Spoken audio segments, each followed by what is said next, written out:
दोस्तों, एक बार फिर से अपने इस यूट्यूब चैनल पर स्वागत है, अभिनंदन है।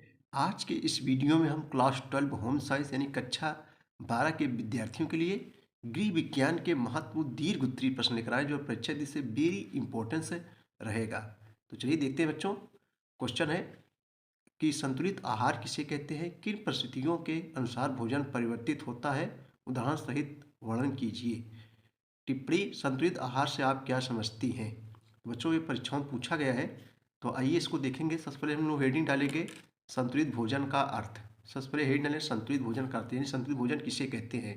देखो, वह भोजन जो शरीर को ऊर्जा, निर्माणक एवं सुरक्षात्मक तत्वों की उचित मात्रा में पूर्ति करे, संतुलित भोजन कहलाता है बच्चों। ठीक है। उपयुक्त परिभाषा से स्पष्ट है कि संतुलित भोजन वह भोजन है जिसमें शरीर के लिए सभी आवश्यक तत्व जैसे प्रोटीन हो गया, खनिज तत्व हो गया, विटामिन हो गया, कार्बोहाइड्रेट हो गया तथा जल की मात्रा व गुण उपस्थित हों। इसे हम लोग क्या कहते हैं, संतुलित भोजन। देखो, संतुलित भोजन एवं पर्याप्त भोजन, यही डालेंगे संतुलित भोजन एवं पर्याप्त भोजन। समान रूप से व्यक्ति जो भोजन ग्रहण करता है, यदि उससे उसकी भूख शांत हो जाती है एवं संतुष्टि प्राप्त हो जाती है, तो उसी भोजन को वह जो है आवश्यक मान लेता है। लेकिन ऐसा नहीं बच्चों, किंतु ऐसा भोजन कदापि संतुलित भोजन नहीं कहा जा सकता जिसमें निर्माणक तत्व उपस्थित हों किंतु ऊर्जा व सुरक्षात्मक तत्वों का अभाव हो अथवा शरीर निर्माणक तत्वों का भी अभाव हो। ऐसे भोजन को संतुलित तो कहा ही नहीं जा सकता है। हाँ, पर्याप्त भोजन कह सकते हैं जो स्वादिष्ट हो, पेट भी भर जाए, चाहे शरीर के सभी आवश्यकताएं पूर्ण हो अथवा नहीं। भारत में अधिकांश लोगों को पर्याप्त भोजन नहीं मिल पाता। व्यक्ति द्वारा जो है ग्रहण किए गए जाने वाले भोजन को निम्न श्रेणियों में रखा जा सकता है। अपर्याप्त भोजन, देखो अब अपर्याप्त भोजन वह भोजन है जिससे शरीर की आवश्यकता की पूर्ति को तो प्रश्न ही नहीं उठता, बल्कि उससे पेट भरने तक की समस्या अपूर्ण रह जाती है। पर्याप्त भोजन किसे कहते हैं, जिस भोजन में भूख शांत हो जाए तथा शारीरिक भार में कमी न हो एवं समान रूप से कार्य करते समय थकान का अनुभव न हो। ऐसा भोजन ऊर्जा एवं विकास की दृष्टि से उपयुक्त होते हुए भी सुरक्षात्मक दृष्टि से अपर्याप्त होता है। संतुलित भोजन को प्रभावित करने वाले कारक, संतुलित भोजन को प्रभावित करने वाले तत्व या कारक निम्नलिखित है। नंबर 1, आयु। भिन्न भिन्न आयु के व्यक्तियों के संतुलित भोजन में भिन्नता होना स्वाभाविक है।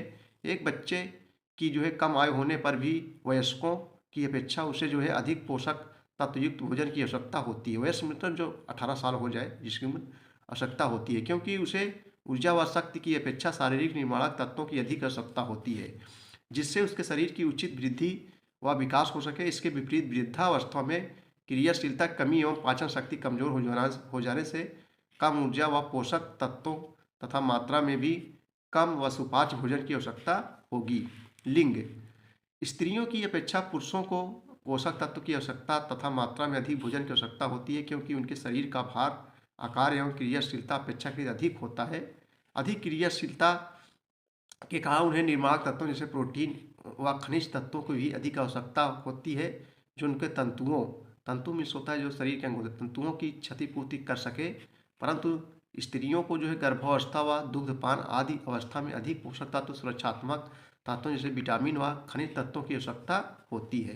परिश्रम, जो व्यक्ति जितना अधिक शारीरिक श्रम करता है उसे उतनी ही अधिक ऊर्जा की आवश्यकता होती है, अतः उसे शारीरिक निर्माणक तत्व भी अधिक चाहिए। इस प्रकार एक शारीरिक श्रम करने वाला व्यक्ति को संतुलित भोजन निस्संदेह एक साधारण व्यक्ति की अपेक्षा अधिक पोषक तत्वों वाला होगा।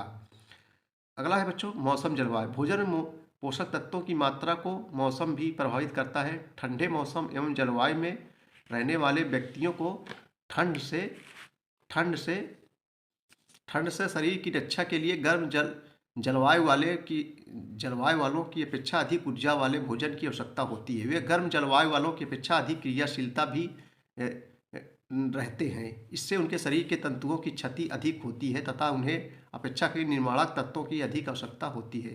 तंतु में होता है जो शरीर के अंग होते हैं उसे तंतु कहते हैं। स्वास्थ्य, व्यक्ति का स्वास्थ्य भी पोषक तत्वों की आवश्यकताओं को प्रभावित करता है। एक अस्वस्थ व्यक्ति को स्वस्थ व्यक्ति की अपेक्षा कम क्रियाशील होने का कम ऊर्जा की आवश्यकता होती है। बीमारी के कारण उनके शरीर के तंतुओं की जो है टूट फूट अधिक होना स्वाभाविक है, अतः उसे निर्माणक एवं सुरक्षात्मक तत्वों की आवश्यकता अधिक होगी। पाचन क्रिया कमजोर होने से अपेक्षा के सुपाच्य में होता है बच्चों जो आसानी से ए, पचने वाला, सरलता से पचने वालों को सुपाच्य का बोला जाता है। सुपेक्षा ही सुपाच्य तरल व अर्ध तरल भोजन की उसके लिए लाभदायक होगा। विशेष अवस्थाएं, व्यक्तियों कुछ विशेष शारीरिक अवस्था भी पोषक तत्वों भोजन के प्रकार तथा मात्राओं को निश्चित करती है, जैसे गर्भावस्था, दुग्धपान अवस्था, रोग में निवृत्त होने की अवस्था, ऑपरेशन के पश्चात की अवस्था तथा विशेष रोगों की अवस्था आदि।